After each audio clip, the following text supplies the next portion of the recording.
राम राम शेतकरी मित्रांनो, पाहूयात काल भारतामधून बांगलादेशमध्ये किती गाड्या कांदा एक्सपोर्ट झाला, तसेच त्या एक्सपोर्ट कांद्याला बॉर्डरवरती काय बाजारभाव निघाले, बाजारभावामध्ये काही बदल होते का, सविस्तरपणे याची माहिती आपण या व्हिडिओमध्ये जाणून घेणार आहोत। त्यासाठी मित्रांनो व्हिडिओ संपूर्ण पहा।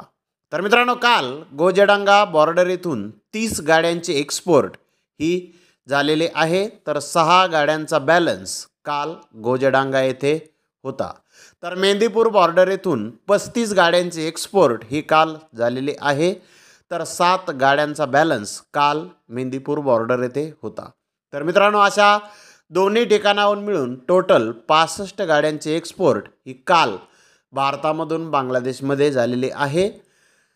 मध्य प्रदेश येथील कांद्याला 58 रुपयापासून 60 रुपये किलोपर्यंत बाजारभाव काल बॉर्डरवरती निघाले, तर नाशिक जिल्ह्यातील कांद्याला 59 रुपयापासून 62 रुपये किलोपर्यंत बाजारभाव काल निघाले आहेत। तर नगर जिल्ह्यातील कांदे 60 रुपयापासून 61 रुपये किलोपर्यंत काल बॉर्डरवरती विकलेले आहेत। तर मित्रांनो, काल बाजारभावामध्ये कसलाही बदल हा झालेला नाही।